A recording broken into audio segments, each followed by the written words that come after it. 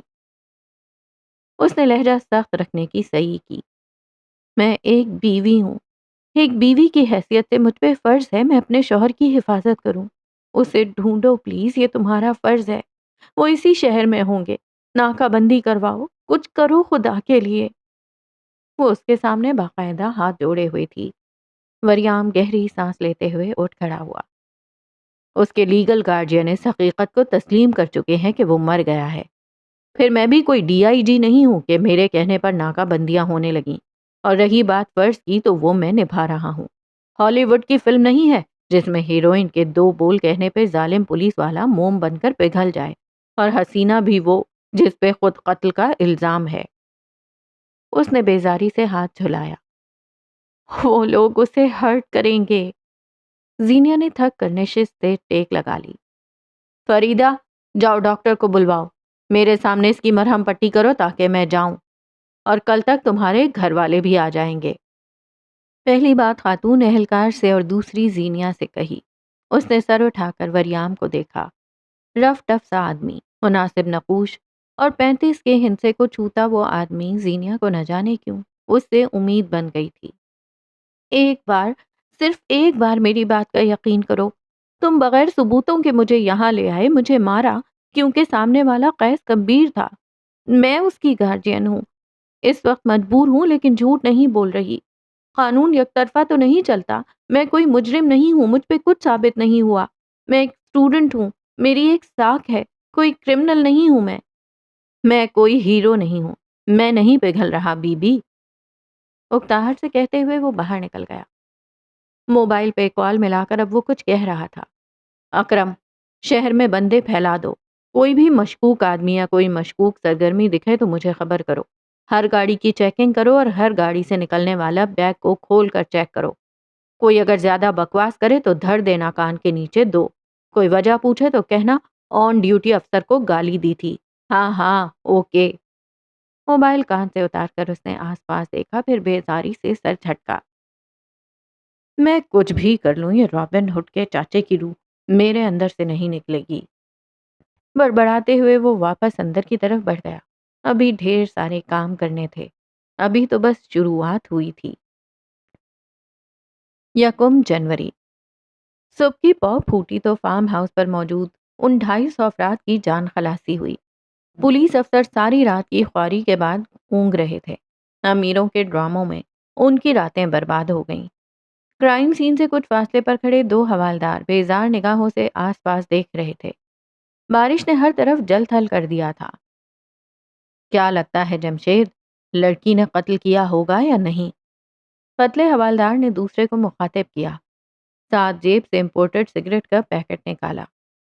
تو اتنا کر جتنا صاحب نے کہا ہے۔ قتل وہ لڑکی کیسے کر سکتی ہے؟ وہ تو نیچے کھڑی تھی اور وہ آدمی اوپر۔ اس کے علاوہ گولی اس کے سینے میں لگی ہے۔ نیچے سے کھڑے ہو کر اگر وہ گولی مارتی تو ماتھے اور چہرے پر لگتی گھامڑ۔ وہ قدرے سمجھدار لگتا تھا۔ اور یہ سگریٹ، یہ اسی کمرے سے لیے ہیں نا؟ صاحب کو پتہ لگا تو ٹھیک کر دے گا تجھے۔ اگر اتنا ہی پتا ہے تجھے تو صاحب بن جانا۔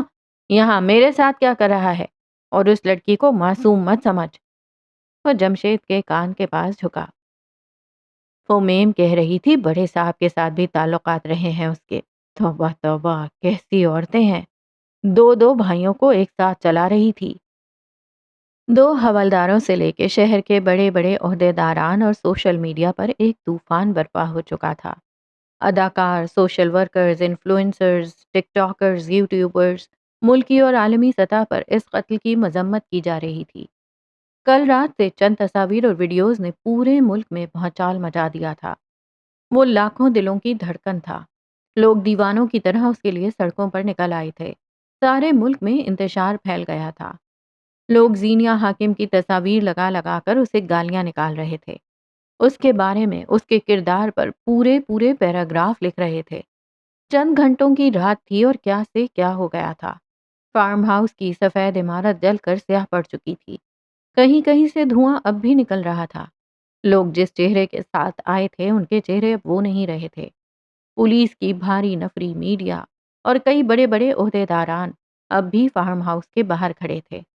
وہ ایک قتل نہیں تھا، وہ ایک جنگ تھی جو چھڑ چکی تھی۔ تمام لوگوں کے ایڈریس، نمبرز اور باقی کی تفصیل لے کر پولیس اب انہیں روانہ کر رہی تھی۔ رات سے اس عذاب کو جھیلتے ہوئے اب ان کی بھی بس ہو چکی تھی۔ قیس کمبیر وریام کے ساتھ چلتا ہوا آ رہا تھا۔ گھاس کے اس قطعے کی حالت درہم برہم ہو چکی تھی۔ وہ دونوں گرے ہوئے کھانے، گلاسز اور برتنوں سے بچتے بچاتے ایک ایک میز کے گرد رکھی 2 کرسیوں پر آ کر بیٹھے۔ قیس نے اب ایک سیاہ رنگ کی شال لے رکھی تھی۔ آنکھیں اور چہرہ بے حد سپاٹ اور سنجیدہ تھا۔ گزری رات کی کہانی کوئی پڑھ نہیں سکا۔ کمبیر صاحب، آس پاس نگاہیں دوڑاتے ہوئے اس نے کہنا شروع کیا۔ پوچھ گچھ زیادہ نہیں ہو سکی، لیکن لڑکی مصر ہے کہ وہ لاش مہدی کمبیر کی نہیں ہے۔ عینی شاہدین آپ اور وہ لڑکی ہیں۔ میں ضرور اس انسان پہ یقین کرتا جس کی کریڈیبلٹی ہوتی، لیکن یہاں وہ بیوی کی حیثیت رکھتی ہے۔ آپ سے زیادہ مضبوط ہے وہ، اور مجھے لگتا ہے اس کی بات میں دم ہے۔ گولی جس سمت سے لگے انسان اسی سمت پیچھے گرتا ہے، نہ کہ آگے۔ نگاہ اٹھا کر لوگوں میں سے اس نے ایک عورت کو دیکھا۔ وہ ڈرائیور کو اس کا چھوٹا موبائل تھما رہی تھی۔ اس کا انداز کچھ مشکوک تھا۔ نہ بھی ہوتا تو وریام بیگ اس چڑیا کے پروں پر بھی شک کرتا تھا جو کرائم سین سے گزر گئی ہو۔ اس نے سپاہی کو اشارہ کیا اور دوسرا اشارہ اس عورت کی طرف تھا۔ وہ سمجھ کر سر ہلا گیا۔ عورت کو اب ایک طرف لے جایا جا رہا تھا۔ وریام اب عمارت کی طرف دیکھ رہا تھا۔ آگ لگ سکتی ہے، بالکل لگ سکتی ہے، اور آدمی اس میں جھلس کر مر بھی سکتا ہے، لیکن جب سارا جسم جھلس جائے تو گھڑی کا صحیح سلامت رہ جانا عجیب بات نہیں؟ کفلنگ شناخت کے لیے بچ جائیں، یہ عجیب نہیں؟ قیس نے ناک کی ہڈی کو دونوں انگلیوں کے درمیان دبایا۔ اسے کافی کی شدید طلب ہو رہی تھی۔ دماغ میں جھکڑ چل رہے تھے۔ میرا بھائی مرا ہے انسپیکٹر صاحب، میرا خاندان، اس وقت مجھے سنبھالنا ہے اور میرے گھر میں صفے ماتم بچھا ہے۔ آپ کیا چاہتے ہیں؟ میں یہاں بیٹھ کر اندازے لگاؤں، سائنس پڑھوں؟ میں ایک عام سا ڈیزائنر ہوں، نہ کوئی پولیس افسر، نہ کوئی جاسوس۔ بندوق کیا ہوتی ہے، اسے کیسے پکڑتے ہیں، مجھے تو یہ بھی ٹھیک طریقے سے نہیں پتا۔ جی بالکل، اور گھر میں بندوقوں کی وہ کلیکشن! ماشاء اللہ، آپ تو میری سوچ سے بڑھ کر معصوم واقع ہوئے ہیں۔ لیکن میں بھی کیا کروں، اس کہانی میں ٹوئسٹ کچھ زیادہ ہے، اور آپ کا عمل دخل اس سے بھی زیادہ۔ وہ ایک لمحے کو رکا۔ وہ دیکھیں، وہ موٹا مرد۔ اس نے انگلی سے ایک طرف اشارہ کیا۔ اسے یہ کوٹ نہیں پہننا چاہیے تھا، پورا پیٹ نظر آ رہا ہے نا؟ اس نے مڑ کر قیس سے تائید چاہی۔ ڈیزائنر صاحب نے کندھے اچکائے۔ بیگی شرٹس پہننے کی عمر نہیں رہی اس کی۔ پیٹ زیادہ نظر نہ آتا اگر 26 سال کی فٹ بیوی نہ ہوتی۔ وریام مسکرایا۔ گوسپ چھوڑ کر دوبارہ ٹوئسٹ کی طرف آتے ہیں۔ پہلے مس زینیا ایک عام لڑکی تھیں، پھر وہ مسز کمبیر نکل آتی ہیں، اور پھر قیس کمبیر کی سابقہ منگیتر۔ وہ اس کی طرف دیکھے بغیر بولا۔ وریام کے چہرے کی رنگت تبدیل ہوئی۔ تاثرات ایسے تھے جیسے کہہ رہا ہو، ہیں وہ میری سابقہ منگیتر تھی۔ قیس نے دہرایا۔ اس کا چہرہ ایک بار پھر آنکھوں کے سامنے تھا۔ جلن بڑھ گئی تھی۔ پھر تو یہ اوپن اینڈ شٹ کیس ہے۔ آپ کی منگیتر کا آپ کے بھائی کے ساتھ چکر چلا، اور آپ نے غیرت کے نام پہ اسے قتل کر دیا۔ لڑکی سے انتقام کی خاطر اسے جیل بھجوا دیا۔ میں نے اس نہج پہ کیوں نہیں سوچا؟ وہ چمکتی آنکھوں کے ساتھ کہہ رہا تھا۔ آپ کہہ رہے ہیں میں نے میرے بھائی کا قتل کیا ہے؟ قیس نے اب بھی اسے نہیں دیکھا۔ کزن کا، وہ تصحیح کرتے ہوئے بولا۔ اس سے پہلے قیس کوئی جواب دیتا، سامنے ایس پی یاور فاروقی آتے دکھائی دیے۔ وہ سیاہ لباس میں تھے، کندھوں پہ سفید شال تھی۔ قیس کے قریب آ کر رکے، اس سے مصافحہ کیا، پھر تعزیت کی جسے سر کے خم سے قبول کیا گیا۔ یہ صرف آپ کا نقصان نہیں ہے قیس صاحب، یہ قوم کا خسارہ ہے، لیکن میں آپ کو ہر قسم کے تعاون کی یقین دہانی دلواتا ہوں۔ وریام نے اسے دیکھ کر بے اختیار کوفت چھپائی۔ کل رات یہ گنجا پوری رات شراب پیے گا اور قوم کے اسی معمار کو ماں بہن کی گالیاں دے گا۔ وہ بس سوچ سکا۔ وریام میرے قابل ترین افسران میں سے ہے، مجھے یقین ہے آپ کو ان کے کام کرنے کا طریقہ پسند آیا ہوگا، اور اگر نہ آیا ہو تو؟ اس نے ایک پل کے لیے بھی وریام کے چہرے سے نگاہیں نہ ہٹائیں۔ وہ بھی اسے ہی دیکھ رہا تھا، کچھ سرد سا تھا اس کی نظروں میں۔ اگر نہ آیا تو یہ راشی گنجا تمہارے آگے نمبر بنانے کے لیے مجھے اس کیس سے ہٹا دے گا۔ وہ بس سوچ سکا۔ پھر ہٹا دیں گے انہیں؟ آپ حکم کریں قیس صاحب، آپ کے احسانات ہیں مجھ پہ۔ وہ بچ آنے کو تیار لگتا تھا۔ قیس آنکھوں ہی آنکھوں میں اسے جتا گیا تھا۔ یہاں طاقت کس کے پاس ہے؟ وریام نے تمسخرانہ انداز میں سر کو نفی میں ہلایا۔ فی الحال تو کوئی شکایت نہیں، لیکن اگر ہوئی تو بیچ کیس سے ہٹا دیں گے۔ کوئی مسئلہ تو نہیں ہے نا؟ بالکل نہیں، جیسا آپ چاہیں۔ فاروقی صاحب نے یقین دہانی کروائی۔ چند پل وہیں کھڑے رہے، کچھ دیر بعد پلٹ گئے۔ وریام بھی پینٹ کی جیبوں میں ہاتھ ڈالتے گہری سانس بھر کر رہ گیا۔ آپ گھر جائیں، آرام کریں۔ میں پوری کوشش کروں گا پوسٹ مارٹم کی رپورٹ آج رات تک موصول ہو جائے۔ میں نے لڑکی کے گھر والوں کو اطلاع دے دی ہے اور میں گھر کو ایک دفعہ پھر سے دیکھنا چاہوں گا۔ اندر کوئی قیمتی سامان اور جیولری ہے؟ میرا سب سے قیمتی سامان جھلس گیا ہے، پتہ کریں وہ کس نے کیا۔ کم از کم ان لفظوں کے پیچھے کسی قسم کا کوئی دکھاوا نہیں تھا۔ کوٹ بازو پہ ڈالے اس عمارت سے نکلتے ہوئے رات کے منظر اس کی آنکھوں کے آگے تازہ ہوئے، مگر اس نے سر جھٹکا۔ وہ یہی ڈیزرو کرتی تھی۔ وہ جہاں تھی اسے وہیں ہونا چاہیے تھا۔ کمبیر محل میں ایسی بوجھل فضا قائم تھی کہ کوئی حد نہیں۔ پوسٹ مارٹم رپورٹ ابھی نہیں آئی تھی، مگر وہ سارے شواہد، وہ تمام نظریں، انہیں کون اندیکھا کر سکتا تھا؟ قیس گمبیر کی گاڑی گھر کے باہر آ کر رکی۔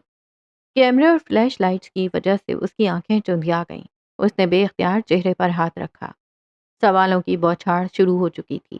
گھر کے اندر سے براق نکل کر آیا۔ اسے میڈیا کے نرغے میں کھڑا دیکھ وہ آگے آیا۔ قیس نے ہاتھ کے اشارے سے سب کو روکا اور چہرہ ان کی طرف موڑا۔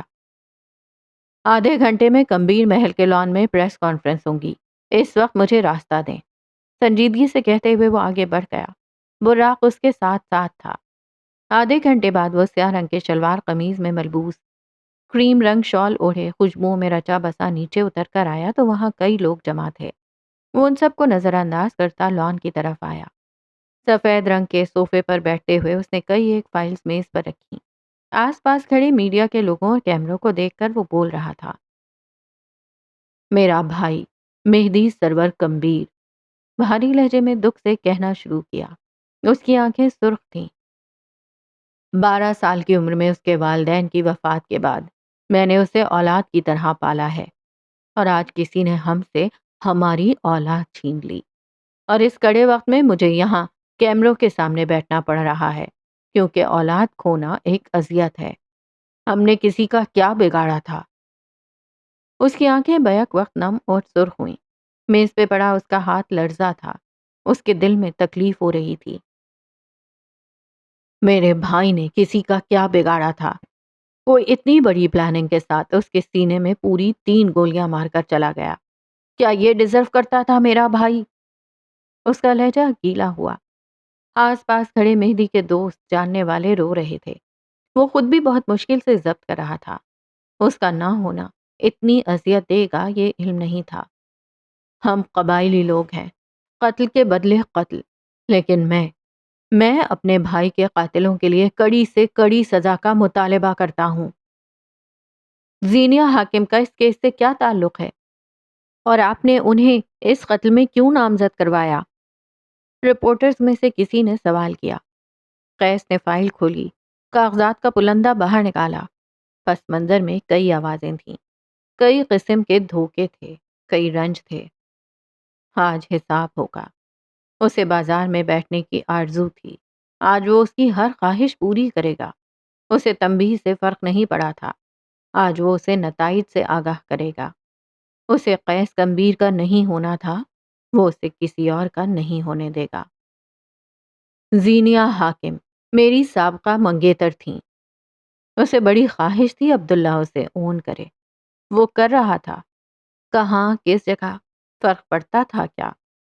میری اور ان کی شادی بچپن سے طے تھی، لیکن پھر ہمارے خاندان کے درمیان کچھ مسائل آ گئے۔ ہم اسلام آباد شفٹ ہو گئے اور میں دوبارہ کبھی گاؤں نہیں جا سکا۔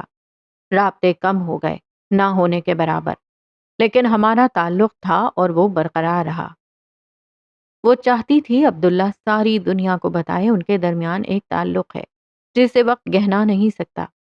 وہ واقعی ساری دنیا کو بتا رہا تھا۔ کس طرح، کب، کیا، فرق پڑتا تھا۔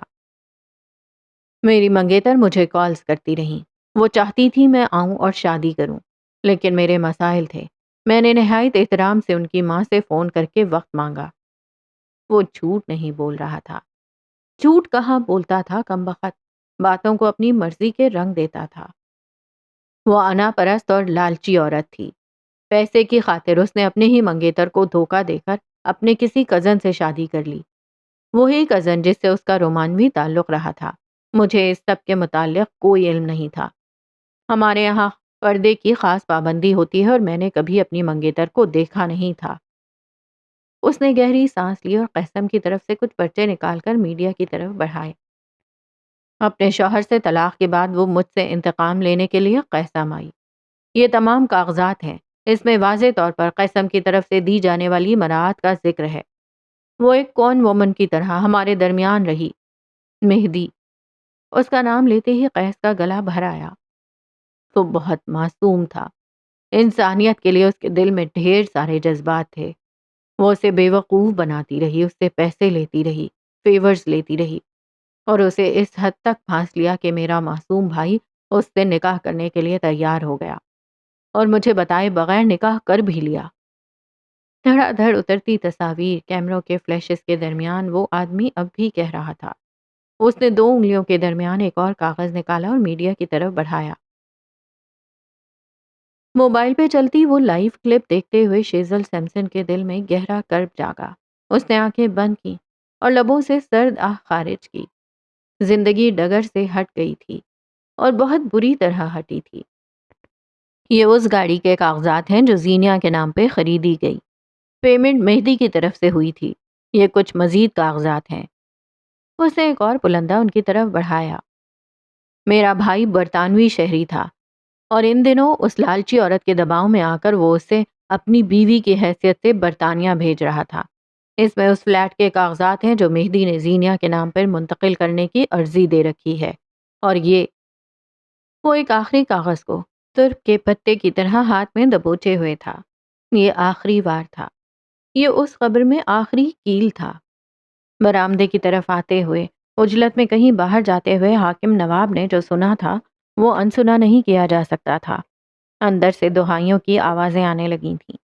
ان کی بیوی رو رہی تھی۔ وہ بھی رو لینا چاہتے تھے، جانے کیوں۔ یہ ہمارے جوائنٹ اکاؤنٹ سے نکالی ہوئی رقم کی رسید ہے، 1 کروڑ پاکستانی روپے، جو کہ مہدی نے لندن میں رہنے والے اپنے ایک دوست کو بھجوائے، اور یہ کاغذ ثابت کرتا ہے کہ اس نے آخری کاغذ کیمرے کے آگے لہرایا۔ میرا بھائی اس عورت کے مجبور کرنے پہ اپنے ایک دوست کے سپر سٹور میں زینیا حاکم کے لیے شیئرز خرید رہا تھا۔ یہ حقیقت ہے اس عورت کی جس نے میرے بھائی کو زچ کیا، اور ان کاغذات میں غور سے دیکھیے۔ واضح طور پہ لکھا ہے کہ قیسم میں نیا کام شروع کرنے والے ملازمین کو 1 سال کی تنخواہ اکٹھا دی جاتی ہے۔ ہماری طرف سے مس حاکم کے اکاؤنٹس آج تک کلیئر نہیں ہوئے۔ ذرا فاصلے پہ اپنی ویل چیئر پہ بیٹھے مقصود نے لب بھینچ لیے۔ زینیا نے ان سے ایک بار مدد مانگی تھی، اپنے اکاؤنٹ سے چارج سے کلیئر کروانے کی مدد، مگر انہوں نے اپنی طرف سے رقم دے کر معاملہ رفع دفع کروا دیا تھا، اور وہ آج تک یہ بات جان نہیں سکی تھی۔ قیس جان گیا تھا۔ وہ کم بخت کل رات سے سوگ نہیں منا رہا تھا۔ وہ گڑھا کھود رہا تھا جس میں زینیا حاکم کو سالم دفن کیا جا سکتا ہو۔ حاکم نواب کے چھوٹے سے گھٹن زدہ گھر میں کئی لوگوں کی سانس ایک ساتھ رکی تھی۔ ٹی وی کے آگے بیٹھے وہ شرفا آج کے بعد گردن اٹھانے کے لائق نہیں رہنے والے تھے۔ ان کی بیٹی ہر نیوز چینل کا تازہ موضوع تھی۔ وہ کسی سے نکاح کر چکی تھی۔ وہ ایک سفید پوش خاندان تھا جس کے بخت میں اب بس ذلت تھی۔ جس دن مجھے علم ہوا وہ میری منگیتر ہے، اس روز میں اس سے ملنے گیا اور تب اس نے مجھ سے میری زمین کا مطالبہ کیا۔ وہ زمین جو گاؤں میں ہے، یہاں تک کہ اس زمین کے لیے وہ اپنے شوہر تک کو چھوڑنے کے لیے تیار تھی۔ میں نے انکار کر دیا۔ وہ مجھے دھمکاتی رہی۔ انہی دنوں مہدی پہ اس کی حقیقت کھل گئی اور وہ اس سے دور ہو گیا، اور پھر اس مکار عورت نے میرے بھائی سے طلاق کا مطالبہ کیا۔ اس نے ایک اور کاغذ سامنے رکھا۔ وہ طلاق نامہ تھا۔ کل رات وہ اس طلاق نامے کے ساتھ آئی تھی۔ کیا آپ کو اب بھی لگتا ہے مہدی کے لیے اس کی فکر کوئی محبت ہے؟ تھانے میں سنتری کے موبائل سے قیس کی آواز پورے تھانے میں گونج رہی تھی۔ کوٹھڑی تک جاتی وہ آواز زینیہ سن رہی تھی اور سرد پڑتی جا رہی تھی۔ یہ قیس کمبیر ہے؟ یہ اگر واقعی وہی قیس کمبیر ہے تو وہ اسے نہیں جانتی تھی۔ اس لڑکی نے میرے بھائی کو قتل کروایا۔ وہ ایک گولڈ ڈگر ہے۔ اس کا دین، ایمان، پیسہ ہے۔ لالچ اس کی رگ رگ میں بستی ہے۔ مہدی کا اس کے علاوہ کوئی اور دشمن نہیں۔ میرے خاندان کا اس کے علاوہ کوئی اور دشمن نہیں۔ میرا شک بلکہ یقین ہے کہ وہ کسی نہ کسی طرح سے میرے بھائی کے قتل میں ملوث ہے، اور میں ہر اس انسان کو معاف نہیں کروں گا جس نے آج میرے دل پہ میرے بھائی کی موت کا زخم لگایا ہے۔ میں بازو کے کٹ جانے پہ ماتم تک نہیں کر سکتا۔ کیا یہ ڈیزرو کرتا ہوں میں؟ یہ ظلم ہے۔ میرے خاندان کے ساتھ ظلم ہوا ہے۔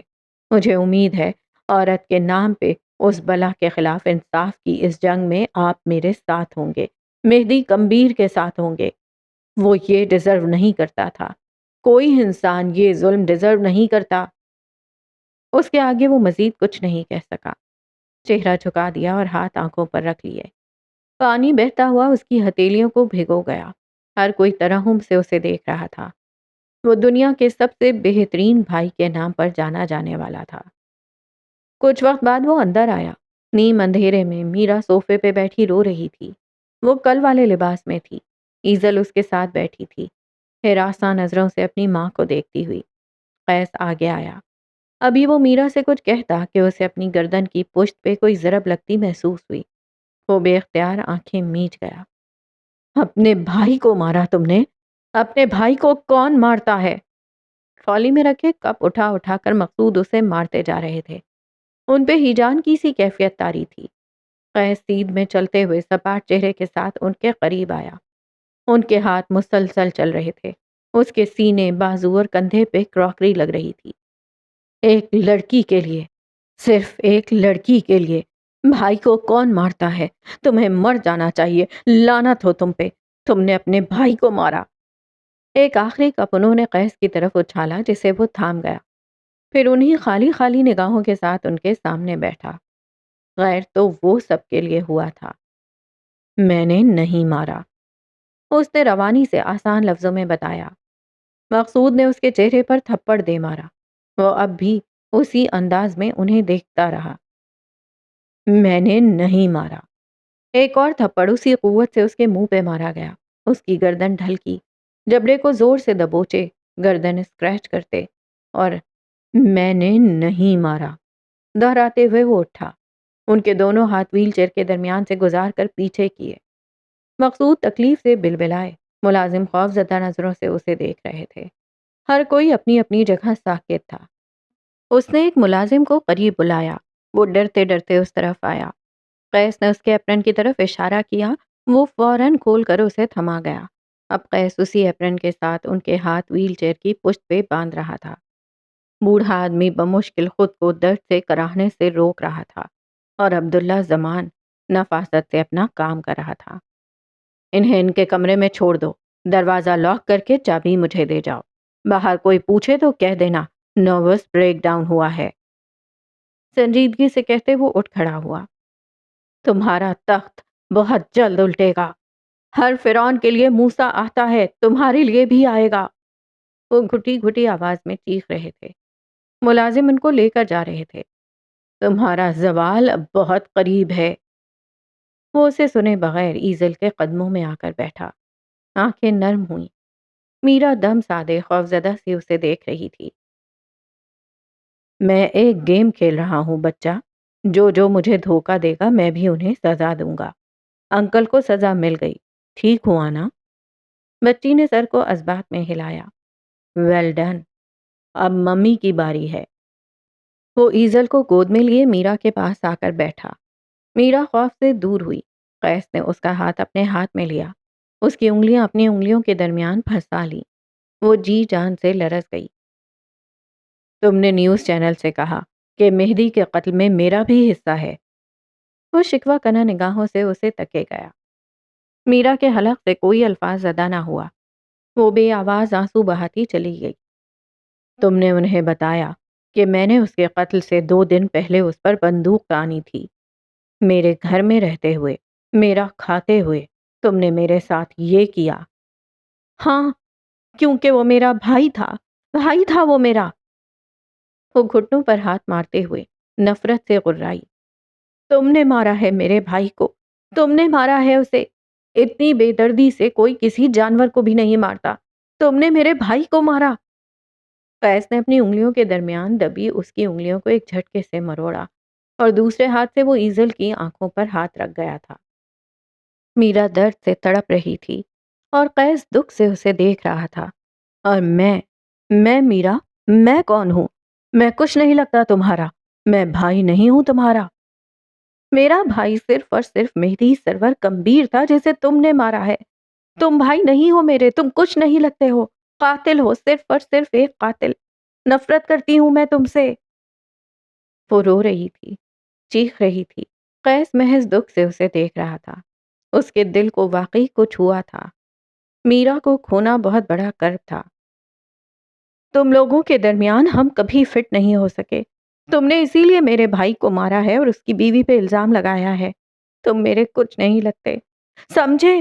تم جانور ہو، وحشی جانور۔ اس نے ایزل کو صوفے پہ ایک طرف بٹھایا اور بغیر کچھ کہے اٹھ کھڑا ہوا۔ چند ملامتی نظروں سے اسے دیکھتا رہا اور پھر بولا، تم اس فرنگن کا خون تھی اور میں وہی معصوم دیہاتی لڑکا۔ مجھے واقعی لگا تم دوست ہو میری۔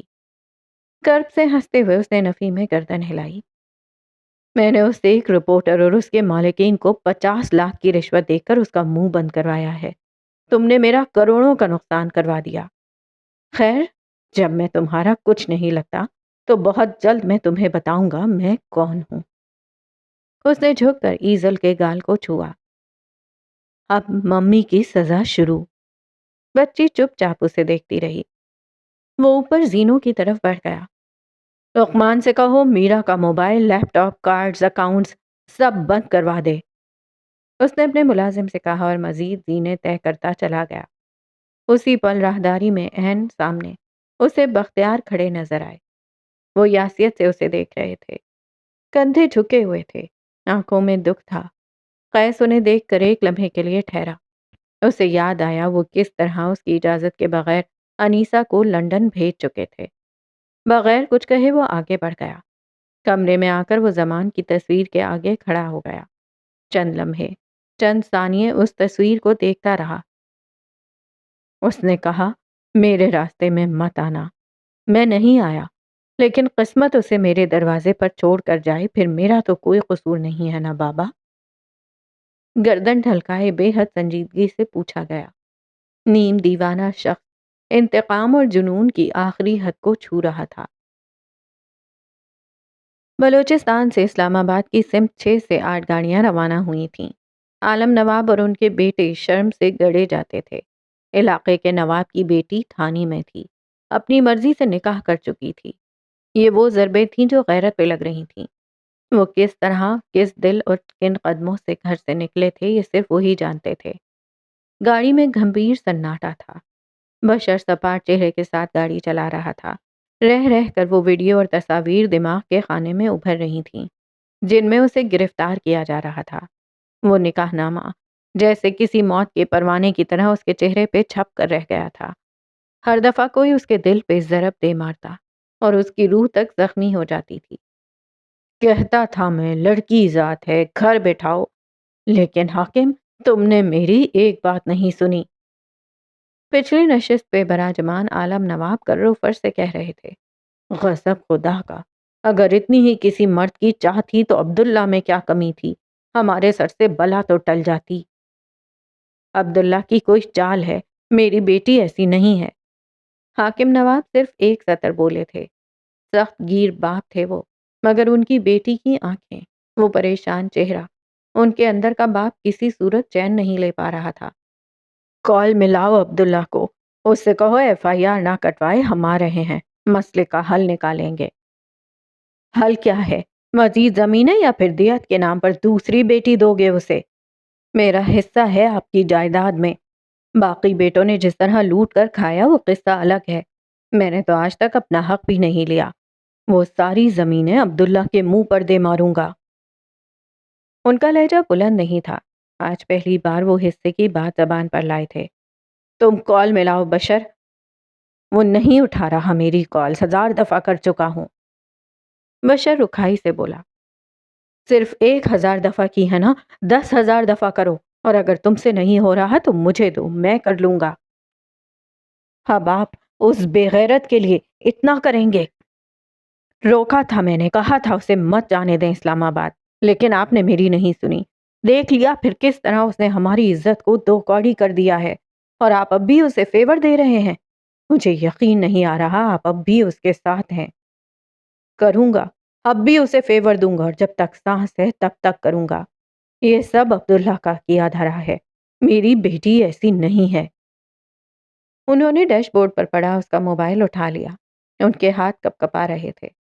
وہ آدمی آج خود کو بوڑھا محسوس کر رہا تھا، ساری زندگی کا روب تنتنا جھاگ بن گیا تھا۔ سارا قصور ہمارا ہے اور جیل وہ رہی ہے۔ اس کی شادی بالات سے میں نے کروائی تھی، اس نے کوئی پسند کی شادی نہیں کی، اور شادی کے بعد بھی اسے کیا ملا ہے؟ نہ سکون کا ایک دن، نہ شوہر کا ساتھ، اور بھری جوانی میں بیوہ ہو گئی وہ۔ سب قصور ہمارا ہے، ہم سب نے اسے مجبور کیا تھا، اور عبداللہ سارا بدلہ میری بیٹی سے لے رہا ہے۔ وہ ایسی نہیں ہے۔ مالاج کی موت نے انہیں بہت بری طرح متاثر کیا تھا۔ اپنے لیے وہ غلط فیصلے یکدم واقعی غلط نظر آنے لگے تھے، لیکن وقت گزر چکا تھا، اب پچھتاوا ہو سکتا تھا، واپسی نہیں۔ اور اگر یہ سب سچ نکلا تب تم کیا کرو گے حاکم؟ اپنے باپ کی سخت استفسار پہ موبائل پہ چلتی ان کی انگلیاں لرزیں، آنکھوں کا جامد تاثر تحلیل ہوا۔ اگر وہ واقعی بے حیا نکلی تب تم کیا کرو گے؟ میں ممکنات پہ کچھ نہیں کہہ سکتا۔ وہ بس کال ملا رہے تھے، صرف کال۔ انہیں ہر صورت عبداللہ سے بات کرنی تھی، اسے کسی مزید انتہائی قدم سے روکنا تھا۔ انہیں بس کسی طرح اس بچی کو بچا لینا تھا جو ان کی اولاد تھی۔ خلاف توقع کال مل گئی تھی۔ سامنے کوئی بہت ہی حشاش بشاش انداز میں بات کر رہا تھا۔ میری بات سنو عبداللہ، جو مسائل ہیں، جو تمہارے انتقام ہیں، ان کا تعلق مجھ سے ہے، میرے خاندان سے ہے۔ جو تم کر رہے ہو وہ کسی درست مرد کا شیوا نہیں۔ جو تم کرتے رہے ہو، یعنی کسی کی منگیتر کی شادی کسی اور سے کروا دینا، کسی کی غیرت کو للکارنا، یہ ٹھیک تھا؟ سامنے والا پھر عبداللہ زمان تھا۔ انہوں نے ناک کی ہڈی کو دونوں انگلیوں کے درمیان دبایا۔ وہ میرے گھر کی عزت ہے، میری بیٹی ہے، اور میری منگیتر میری غیرت تھی جسے تم نے 2 ٹکے کا مول بھی نہیں دیا۔ میں معاف کر بھی دیتا، لیکن تمہاری بیٹی نے میرے ہی گھر کا کمرہ اپنے نئے شوہر کے ساتھ چن لیا تھا۔ اب کوئی بھی مرد اتنا برداشت نہیں کر سکتا نا، مجھ سے بھی نہیں ہوا۔ اس کے الفاظ کسی انگارے کی طرح حاکم نواب کے سینے پہ لوٹ رہے تھے۔ وہ بار بار ہاتھوں کی مٹھی بھینچ لیتے تھے۔ میں صرف یہ کہہ رہا ہوں کہ تم FIR مت کٹواؤ۔ FIR کٹ جانے کے بعد اگر ملزم مجرم نہ بھی ہو تو اسے ضمانت یا پھر رہائی کے لیے عدالت جانا پڑتا ہے، اور عدالتوں کے چکر کسی شریف گھرانے کی عورتوں کے لیے ممنوع سمجھے جاتے ہیں۔ میں کچھ ہی گھنٹوں میں وہاں پہنچ رہا ہوں، ہم بیٹھ کر بات کریں گے، تم جو چاہو گے ہم کریں گے۔ تم لیٹ ہو گئے ہو، اب یہ فیور ممکن نہیں رہا، اور اگر ہوتا تب بھی میں ایسی کوئی فیور دینے کا ارادہ نہیں رکھتا۔ تمہاری بیٹی کو یہ سب جھیلنا ہوگا۔ وہ ایک لمحے کو چپ سے ہو گئے۔ حاکم نواب نے آج تک کسی کے آگے سر نہیں جھکایا تھا، کسی کے آگے منت نہیں کی تھی۔ ساری زندگی میں اگر کچھ کمایا تھا تو وہ اٹھی ہوئی گردن تھی۔ میں منت کرتا ہوں تم سے، اسے چھوڑ دو۔ تم جو چاہو گے میں وہ کروں گا۔ مجھ پہ ایک مہربانی کر دو، اسے اس سب میں مت گھسیٹو۔ گردن جھک گئی، غرور خاک ہوا۔ عبداللہ کے دل میں تسکین اتری۔ یہ الفاظ اس کے لیے مرہم کی طرح دل پہ اترے۔ یہی، بس یہی تو وہ چاہتا تھا۔ تم میرے سامنے ایڑیاں رگڑو تب بھی نہیں مانوں گا۔ اچھا ہے کبھی کسی دور میں تمہارے خاندان کو بھی سمجھ آنا چاہیے ذلت کیا ہوتی ہے۔ اس نے کہہ کر کال کاٹ دی۔ حاکم کا بازو بے دم ہو گیا۔ آنکھیں بند کر کے انہوں نے گہری سانس لی اور سر کو سیٹ کی پشت سے ٹکا دیا۔ وکیل کا بندوبست کرائیں ابا، مجھے میری بیٹی اس قید سے باہر چاہیے۔ جائیداد، مال، دولت پہ لعنت بھیج کر انائیں ساتھ لانے والا شخص آج جھک گیا تھا۔ اولاد ماں باپ سے بڑے بڑے کام کروا لیتی ہے۔ وہ ہر ممکن حل کے بارے میں سوچ رہے تھے کیونکہ انہیں یقین تھا ان کی بیٹی پہ الزام لگے ہیں، اور اگر انہیں معلوم ہو جائے کہ کچھ الزامات میں حقیقت کا پہلو بھی ہے تو وہ اس سے آگے نہیں سوچ رہے تھے۔ یہاں ہر سوچ ختم تھی۔ دن شوق، ہنگامہ، غیظ اور رنج میں گزرا۔ دکھ کی ایک لہر تھی جس نے سارے ملک کو اپنی لپیٹ میں لے رکھا تھا۔ وقت کچھوے کی رفتار سے گزرا تھا۔ کمبیر محل کے اندر اور باہر لوگوں کا تانتا بندھا رہا، اور ان سے ملنے والوں میں صرف ایک شخص تھا۔ اس کے کئی کلپس سوشل میڈیا پہ وائرل ہو رہے تھے، جہاں وہ براق کے گلے لگ کر رویا تھا، جہاں وہ پریس کانفرنس کر رہا تھا، اور جہاں وہ تھانے جا رہا تھا۔ لوگوں نے اسے ایک مسیحا کی شکل دے دی تھی، ایک عظیم بھائی جس نے اپنے بھائی کو کھو دیا تھا۔ ایک گروہ جہاں زینیا حاکم کے نام کا دشمن ہو گیا تھا، وہیں دوسرا گروہ اس کا دفاع بھی کر رہا تھا۔ اس سب کے درمیان اگر کوئی کچھ نہیں بھولا تھا تو وہ یہ تھا کہ مہدی کمبیر اب اس دنیا میں نہیں رہا۔ لوگ اس قتل پہ مشتعل تھے۔ جگہ جگہ ریلیاں نکالی جا رہی تھیں، اس کے حق میں نعرے بلند ہو رہے تھے۔ ٹویٹر، انسٹاگرام، فیس بک اور مختلف ایپس پہ مہدی کمبیر کا نام ٹرینڈ کر رہا تھا۔ اس کی منکوہہ تھانے میں تھی اور اس کا بھائیوں جیسا کزن سفید رنگ کے شلوار قمیض میں سیاہ شال کے ساتھ چہرے کے تاثرات کو حتی الامکان سپاٹ رکھے ہوئے تھانے میں داخل ہوا۔ باہر کھڑے لوگوں کے ہجوم اور میڈیا سے بچتے ہوئے وہ اندر آیا۔ تھانہ کسی کا سگا نہیں ہوتا، مگر موجودہ دور کا المیہ ہے کہ تھانہ ان کا سگا ہے جن کی جیبیں بھاری ہیں۔ جس وقت وہ تھانے میں داخل ہوا، وقت کو وہیں روک کر، منشی کے ہاتھ میں چائے کا کپ یوں ہی ساکن چھوڑ کر، ASI سے کاغذات کا پلندہ زمین پہ گرتا چھوڑ کر، سنتری کی انگڑائی کو یوں ہی کھلے منہ چھوڑ کر، تھانے کی دائیں طرف والی دیوار پہ لگی گھڑی سے کچھ چھیڑ خانی کر کے اگر وقت کو پیچھے لے جاؤ۔ وریام ہاتھ میں پوسٹ مارٹم رپورٹ لیے اپنے ڈیسک کی طرف آ رہا تھا۔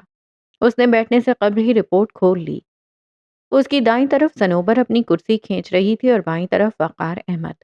وہ تینوں اس کیس پر ایک ساتھ کام کر رہے تھے۔ اس نے رپورٹ کھول لی اور پڑھتا چلا گیا۔ ہر لفظ کے ساتھ اس کی آنکھیں چھوٹی ہو رہی تھیں۔ ماتھے پہ لکیروں کا جال بنتا جا رہا تھا۔ رپورٹ کے مطابق جسم بری طرح جھلسا تھا، چہرہ تک شناخت کے قابل نہیں رہا تھا۔ دانتوں کے ذریعے DNA سے اس کی شناخت کی گئی اور وہ مہدی کمبیر ہی تھا۔ اسے ڈیکسٹرو کارڈیا نہیں تھا، اس کا دل تو نارمل جگہ تھا۔ کیا وہ لڑکی جھوٹ بول رہی تھی؟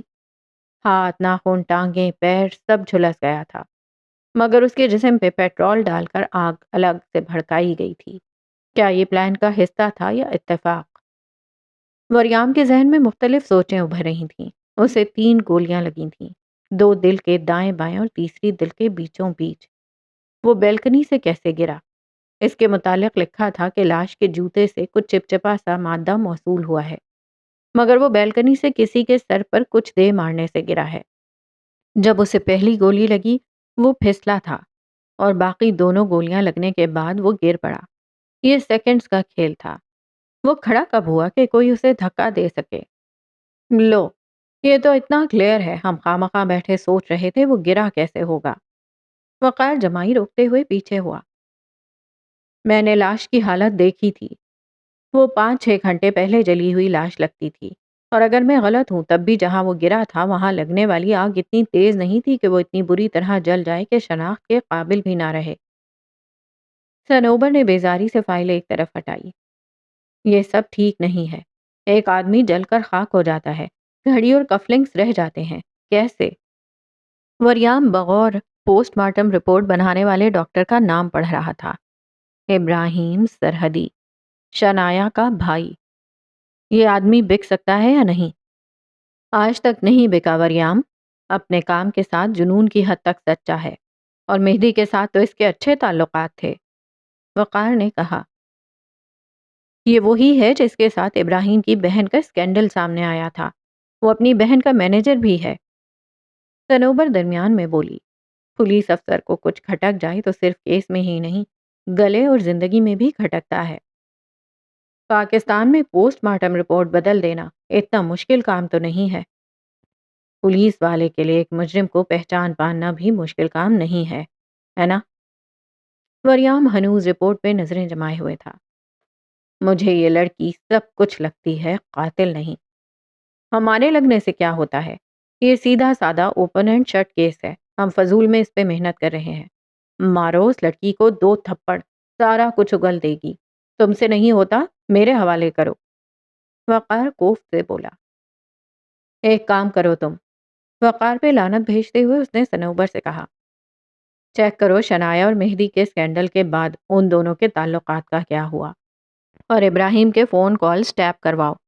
اس کے علاوہ پتہ کرواؤ وہ 2 سے 3 دن میں کس سے ملا ہے۔ 2 سے 3 ماہ، وقار چمک کر بولا۔ ایسے قتل یوں ہی نیند سے اٹھنے کے بعد نہیں ہوتے۔ یہ کسی سیریل کلر کا کام نہیں ہے، جھول بہت ہیں، کوئی نو سکھیا ہے جو صرف پیسے کے دم پہ کام کر رہا ہے، یا پھر اسے پراپر پلان بنانے کا وقت نہیں ملا۔ وہ رپورٹ کے کاغذات سمیٹتے ہوئے اٹھ کھڑا ہوا۔ اس کے پرنٹ آؤٹس میڈیا کو دے دو۔ لڑکی کے گھر والے آئے یا نہیں؟ راستے میں ہیں، ابھی آنے والے ہیں۔ قیس کمبیر لڑکی سے ملنا چاہتا ہے، وقار نے اطلاع دی۔ اس سے کہو تھانہ زمان کمبیر کی جاگیر میں نہیں آتا۔ وہ بگڑ کر بولا، ہمیں سختی کرنی ہوگی سر، اوپر سے بہت پریشر ہے۔ صنوبر کی بات پہ وہ سر ہلاتے ہوئے ایک بار پھر تفتیشی کمرے کے اندر تھا۔ وہ کرسی پر سر رکھے اونگ رہی تھی۔ سولی پہ بھی نیند آنا یقیناً ایک محاورہ نہیں تھا۔ وریام کے ہاتھ میں بلب تھا۔ وہ آگے آیا، ہولڈر میں بلب لگایا اور کمرے سے باہر ہانک لگائی۔ بٹن دبا دو یہاں کا، وہ حلق کے بل چیخ کر بولا تھا، مگر اس کی حیرت کی انتہا تب نہ رہی جب وہ اس پہ دھیان دیے بغیر سوتی رہی۔ پانی بھی لے کر آؤ، وہ ایک بار پھر چیخا۔ بلب کو فکس کیا، باہر سے بٹن دبایا گیا، بلب جل اٹھا تھا۔ وریام نے وہیں فریدہ کو بلایا۔ وہ اندر آئی، اس کے ہاتھ میں پانی کا جگ تھا۔ وریام کے اشارے پر اس نے سارے کا سارا پانی زینیا کے سر پہ انڈیل دیا۔ وہ ہڑبڑا کر اٹھ بیٹھی اور متوحش نگاہوں سے آس پاس دیکھا۔ وریام اس کے سامنے کھڑا گردن اسٹریچ کر رہا تھا۔ فریدہ اس کی دائیں طرف کھڑی تھی۔ وہ دونوں نارمل تھے یا پاگل؟ تمہارے ابا کی حویلی نہیں، تھانہ ہے یہ میرا۔ کچھ وقت مجھ ناچیز کو بھی دے دیں ملکہ۔ وہ کرسی کھینچ کر بیٹھا۔ زینیا چند لمحے غائب دماغی سے اسے دیکھتی رہی۔ اس کے بازو میں جلن تھی، حلق سوکھ کر کانٹا ہو چکا تھا۔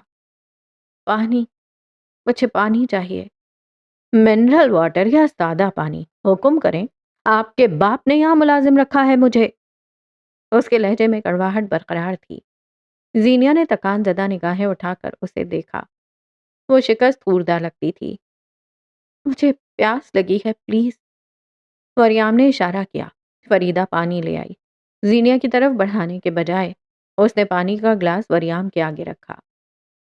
پوسٹ مارٹم رپورٹ آ چکی ہے، تمہاری من گھڑت کہانیاں جھوٹ تھیں۔ پوسٹ مارٹم کہتی ہے کہ اس کا دل ہر نارمل انسان کی طرح بائیں طرف تھا۔ اسے 3 گولیاں لگیں، جن میں سے ایک دل پہ لگی۔ اس کا پیر پھسلا اور وہ اس چھوٹی سی بیلکنی سے باہر گرا۔ وہاں آگ لگ چکی تھی، جل کر مر گیا۔ خلاص، اب آگے۔ وہ دونوں ہاتھ میز پر رکھے آگے کو جھکا۔ جن 2 آدمیوں کو تم نے بیگ میں کچھ لے کر جاتے ہوئے دیکھا، ناکہ بندی میں پکڑے گئے وہ۔ وریام نے موبائل کھول کر اس کے سامنے رکھا۔ وہاں ایک تصویر تھی جس میں 2 لوگ کھڑے تھے۔ یہ ہیں وہ دونوں لوگ جو پول سائڈ صاف کرنے آئے تھے۔ مزید تفصیلات لینے پر معلوم ہوا ہے کہ جب تم وہاں پہنچی، اس کے کچھ منٹ بعد تم نے انہیں جاتے ہوئے دیکھا۔ اب یہ مت کہنا کہ تم نے نہیں دیکھا۔ وہ دونوں تمہارے ذہن میں رہے اور اندر جا کر جب تم بے ہوش ہوئی تب تمہارے ذہن نے کہانی گڑھ لی۔ وہ کیا کہہ رہا تھا زینیا نہیں سن رہی تھی۔ اس کا دماغ سائیں سائیں کر رہا تھا۔ ہاں، یہ دونوں وہی تھے، مگر وہ کہا تھا جس نے اس کے سر پر کچھ دے مارا تھا؟ وہ واقعی تھا یا وہ فرض کرنے لگی تھی؟ اس نے کبھی چیزیں فرض نہیں کی تھیں، پھر اب کیوں؟ میں آخری بار شرافت سے پوچھ رہا ہوں، سچ سچ بتاؤ تمہارے ساتھ کون کون شامل رہا ہے؟ قتل کیسے کروایا؟ وہ نہیں مرا۔ وریام نے پانی کا گلاس پوری قوت سے زمین پر دے مارا۔ اس کی آنکھیں 1 منٹ کے اندر اندر تبدیل ہوئیں۔ تم مجھے نہیں بتاؤ گی کیا ہوا ہے اور کیا نہیں؟ جو میں کہہ رہا ہوں وہ سنو گی۔ کون کون شامل تھا تمہارے ساتھ؟ کیوں قتل کیا؟ وہ بلند آواز میں پوچھ رہا تھا۔ میں نے کچھ نہیں کیا، مجھے پلیز پانی۔ تمہاری ماں کا تھانہ ہے؟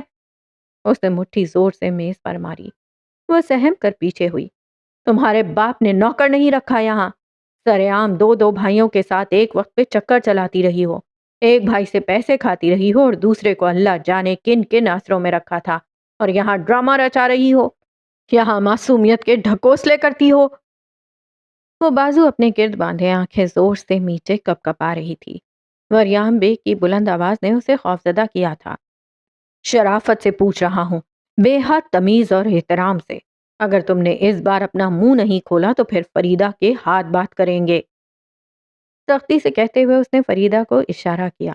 وہ آگے آئی، ہاتھ میں پکڑے ڈنڈے سے زینیا کے جڑے ہوئے بازو ایک جھٹکے سے الگ کیے اور اس کا چہرہ گدی سے پکڑ کر اوپر اٹھایا۔ اس کا ہاتھ سخت تھا، اس کا لمس بھی سخت۔ نہ تمہارا عاشق ہے وہاں اور نہ وہ شوہر جس کے قتل میں تم خود شامل رہی ہو، اس لیے بہتر ہے تعاون کرو، صاحب بہت غصے والا ہے۔ اس کا انداز سخت، لہجہ قدرے نرم تھا۔ زینیا چند پل گیلی آنکھوں سے اسے دیکھتی رہی۔ پانی چاہیے پلیز۔ جاؤ اس جہنم کی ماری عورت کو پانی لا کر دو، وہ کوفت سے بولا۔ فریدہ سر ہلاتی ہوئی چلی گئی۔ واپس آئی تو اس کے ہاتھ میں پانی کا جگ تھا۔ اس نے پانی زینیا کو دیا۔ وہ پہلا گلاس گھٹا گھٹ پی گئی، پھر دوسرا، پھر تیسرا۔ پھر وریام نے دیکھا وہ ہتیلی میں تھوڑا پانی بھر کے چہرے پہ مار رہی تھی۔ شال سے چہرہ صاف کرتے ہوئے اب کہ اس نے وریام کو دیکھا تو وہ کچھ سنبھلی ہوئی لگ رہی تھی۔ اس کی متورم سرخ آنکھیں۔ وہ ایک بار پھر اس کا یقین کرنے لگا۔ اب بتاؤ، کیا مسئلہ تھا تم دونوں کے درمیان؟ کس نے تم سے یہ کام کروایا؟ کون کون تمہارے ساتھ شامل ہے؟ وہ کمپوزڈ انداز میں پوچھ رہا تھا۔ اندازہ لگانا مشکل تھا کچھ وقت قبل اسے واقعی غصہ آیا تھا یا ڈرامہ تھا۔ یہ آخری دفعہ نرمی سے بات کی ہے، اگلی بار بہت برا پیش آؤں گا۔ حالانکہ تمہیں یہ اختیار نہیں ہے، الفاظ توڑ توڑ کر ادا کیے۔ مجھ پہ کوئی FIR نہیں ہے، تم میرے تفتیشی افسر نہیں ہو، تمہیں عدالت کی طرف سے ریمانڈ نہیں ملا، تم مجھ پہ تشدد نہیں کر سکتے۔ وریام نے اسے یوں دیکھا جیسے کہہ رہا ہو، رستی جل گئی بل نہیں گیا۔ اب ایک قاتلہ مجھے قانون سکھائے گی، مستقبل کی CSS آفیسر۔ اس کے لہجے میں لرزش تھی مگر گردن کڑا رکھی تھی۔ خوف تھا مگر اس نے خود پہ حاوی ہونے نہیں دیا تھا۔ میں نے جتنا سچ تم سے یہاں کہا ہے اتنا آج تک زندگی میں کبھی نہیں کہا، لیکن تم میرا یقین نہیں کرنا چاہتے۔ ٹھیک ہے، میں کر لیتا ہوں تمہارا یقین۔ تو مجھے یہ بتاؤ کہ کوئی آدمی تمہیں گرین کارڈ کیوں دلوا رہا ہے؟ کوئی تمہارے لیے لنڈن جیسے شہر میں فلیٹ لے رہا ہے اور تمہارے لیے 1.5 کروڑ خرچ کر رہا ہے، تمہیں گاڑی دلوا رہا ہے، تم پر ہر طرح سے پیسہ لٹا رہا ہے۔ کوئی ایک مرد کسی عورت کے پیچھے عقل سے اتنا پیدل کیسے ہو سکتا ہے؟ زینیا نے چہرے پہ ہاتھ پھیرا، وہاں آزردگی تھی۔ شوہر ہے وہ میرا، وہ مجھے محفوظ کر رہا تھا۔ غریب ہوتا تو کسی اور طریقے سے کرتا، امیر ہے اس لیے مختلف طریقہ کار ہے۔ کسی بھی شوہر کو اپنی بیوی کے اوپر پیسہ خرچ کرنے کے لیے لاجک بھی چاہیے ہوتا ہے۔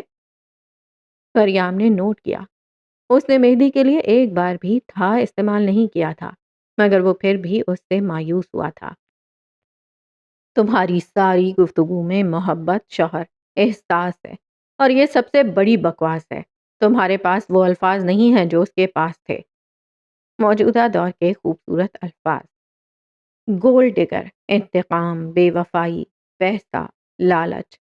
اس کے پاس ہر وہ لفظ ہے جو آج کل انسان کے آس پاس ہے، اور تمہارے پاس وہ ہے جو ریئر ہے۔ تم سے کوئی ریلیٹ نہیں کر سکتا، کوئی تمہارا یقین نہیں کر سکتا۔ اس نے کمرے کے باہر دیکھا۔ قیس کمبیر تھانے میں داخل ہو چکا تھا۔ مجھ سے یہ مت کہو کہ میں تمہارا یقین نہیں کرتا۔ سچ یہ ہے کہ تمہیں مجھے قائل کرنا نہیں آیا۔ اسے واپس لاؤ جس سے قیس کمبیر مروب ہوا تھا۔ وہ اٹھ کھڑا ہوا۔ اس کے ساتھ لہجے میں بھی زینیا کو کچھ نرمی محسوس ہوئی تھی۔ اس کی تنبیہ میں بھی کوئی ہدایت تھی۔ تفتیشی کمرے میں وریام کے ساتھ باہر آؤ تو باہر طاری جمود ٹوٹ چکا تھا۔ ہر شخص دوبارہ کام کرنے لگا تھا۔ میز کے ایک طرف قیس کمبیر تھا اور دوسری طرف وریام بیگ۔ معاشرے کے دو طاقتور مرد آمنے سامنے تھے۔ سرد جنگ چھڑ چکی تھی۔ یہ محض آغاز تھا، اختتام کافی دور تھا۔ تو یہ تھا آج کی ایپیسوڈ کا اختتام، اور قیس سے ایسی توقعات نہیں تھیں، پچھلی ایپیسوڈ تک بھی نہیں تھیں کہ وہ اس حد تک گر جائے گا۔ اپنے چچا کو، میرا کو، بختیار چچا کو، ہر ایک کو وہ انتقام کا نشانہ بنانا چاہے گا۔ پھر بچتا کون ہے؟ کوئی ایک بھی ایسا بچا جس کے ساتھ وہ اچھا رہا؟ اپنی منگیتر کے ساتھ وہ اچھا نہیں رہا، اپنے ماموں کے ساتھ وہ اچھا نہیں رہا، انہیں قتل کر دیا، اور اپنے چچا مقصود چچا جن کے ساتھ اس کی بڑی دوستی تھی ان کے ساتھ بھی وہ اچھا نہیں رہا۔ بختیار چچا کو تو وہ پہلے ہی پسند نہیں کرتا ہے۔ میرا سے اس کی دوستی تھی، لیکن جب میرا جو ہے وہ اپنے بھائی کے لیے بولی تو اب وہ میرا سے بھی انتقام لینے کے لیے کھڑا ہو گیا۔ تو کوئی ایک انسان بھی ایسا ہے جو قیس کے انتقام کا نشانہ بننے سے بچ جائے گا اس ناول کے اینڈ ہونے تک؟ مجھے تو بالکل بھی نہیں لگتا۔ پتہ نہیں، مجھے سمجھ نہیں آتا کون لوگ اس کیریکٹر کو پسند کر رہے ہیں۔ I don't know. اللہ حافظ۔